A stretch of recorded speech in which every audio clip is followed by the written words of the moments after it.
alone, and they have to go to a financial management class.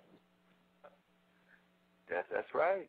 So as long as they talking about Jesus gonna come get you, give your life to Jesus, talking about prosperity, you're not dealing with economics, you're not dealing with the history, you're not talking about Moors and how we rule North America, and the high sciences come from us, and the architectural design, like you said, of Washington, New York, and I even found out this is what white people do as well, and now the Asians do. They don't respect us because they over there fucking Africa with a big ungreased horse dick like everybody else. They taking the gold, they taking the oil, but whenever they want to hide our history from us and they want to disrespect our ancestors, first of all, they dig them up because, right here in Atlanta, they got King Tut. So they can't, and that's what I wanted to say, too, because we had dealt with this on another show, how white people, they were taking, and y'all can read this stuff, you don't believe me, going to the Europeans, and they're coming from England, going over there. Not only were they stealing the bodies, stealing the scrolls, burned the Library of Alexandria down, stole all the knowledge out of Alexandria that we had of all galaxies and universes. Everything you wanted in the world, we had in the Library of Alexandria.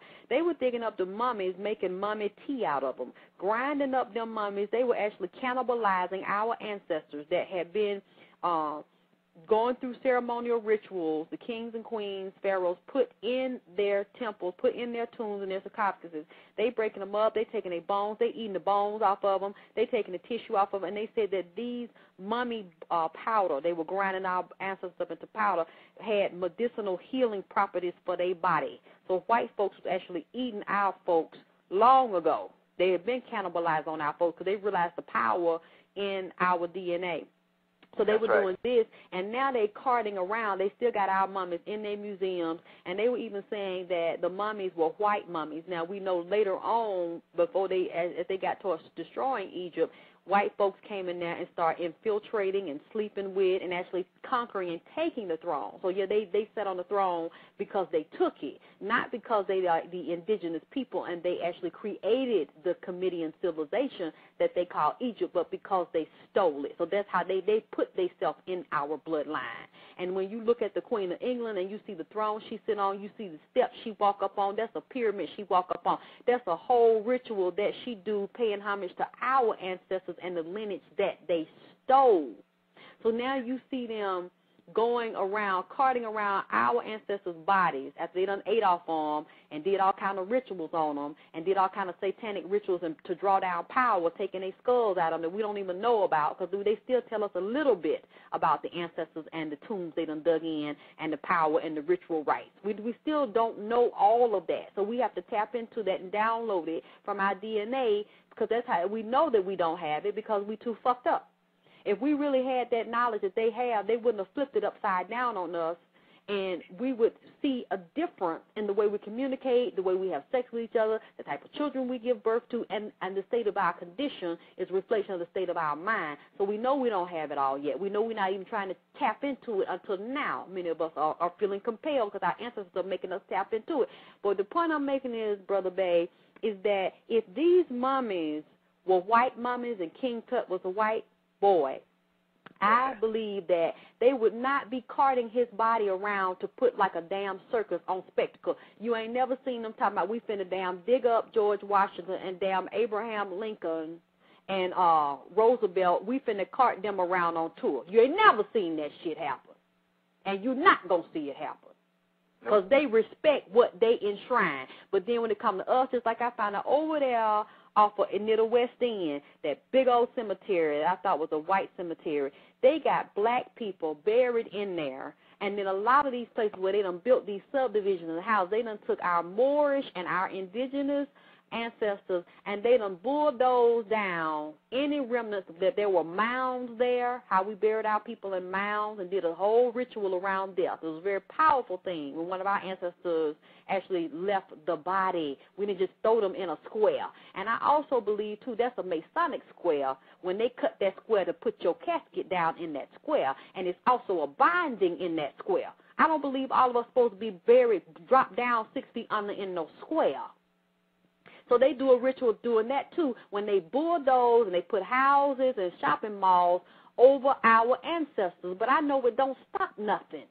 because those ancestors' core energy, even here in Atlanta, Georgia, where all those mounds are that we just now finding out of here, our ancestors are here. That's why a lot of white folks go in these houses. A lot of psychics like to live in them old houses over there in the West End because they know that it's old Moors that are in them houses, moving through them walls and moving through that ground. You can bulldoze and dig up stuff all you want to, but you can never destroy the vibration of our people that walked this earth here and that were put in the ground here in Georgia. And this stuff is starting to come back up. They're speaking to us. You know that's the same situation happened with what they call the African burial ground in New York City, down by Wall Street. And I actually had took a clip when I was a director of a housing development or a community center I was in it totally about 10 years. And I remember we had to go downtown in Manhattan and take a class on how we had built the first restaurants, farmlands, tool making, horse riding, all up and down Manhattan.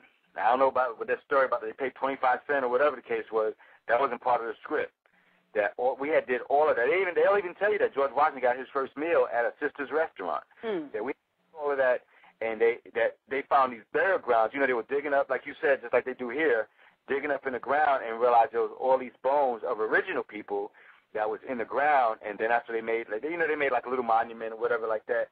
But the real science was, well, okay, what were we doing? Do you know, in J.A. Rogers' book, it shows a picture of the first pilgrim, who Brooklyn was a brother. And that's why I like to, let's go into physics and biology.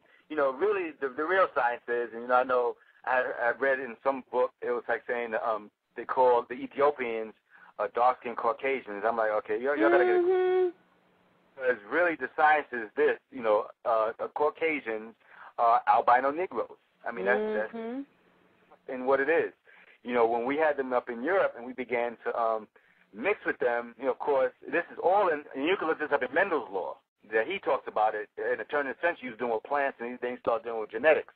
And he said that you have different variations of them. If I say a Caucasian with red hair and green eyes, everybody knows that's Irish. If I say blonde hair, everybody knows that's, well, it's not really German, but that's at least Nordic. If you say black, hazel eyes and black hair, they're closer to the Mediterranean and closer to us with curly hair. Yep. That's either, or what we may call Jews or what have you. Well, that's really a thing. So, you know what I'm saying? They have different flavors within what they call albinoism, and it's so they had to live up in the north because they couldn't even live near the equator because it just wasn't, meant for them to live. And I've always had people ask, and children ask, well, if we were so powerful a nation, how could we, so like they say, the oldest profession, and this was something they taught us, the oldest profession is prostitution. I said, now for sisters is not. For sisters is, she's the goddess of the universe. The queen hers is, nursing, teaching, child rearing, and we're still doing that, even rearing their children. You know what I mean? So prostitution was a way that and that's, I believe, why we fell. I think the brothers, the Moors, kind of abused it, and we had their women, and then women started learning from us. We were traveling with this. All this, you can look in J.A. Rogers' book. It's called Africa's Gift to America. They showed a picture of, the light-skinned Caucasian woman, and what happens, we began to teach them the high sciences, the science of the stars, the science of biology, the science of chemistry. And after a while, their men were kind of course, obviously, their women, their men were getting, upset, and that's when the whole, they began to try to rebel.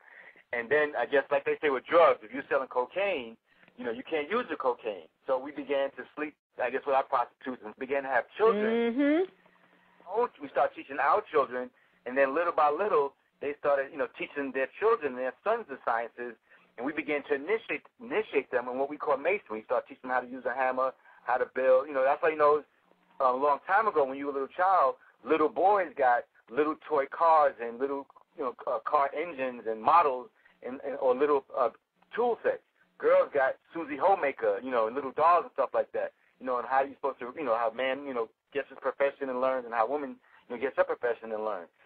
So that's how they basically was able to mend themselves back in among us, through their women.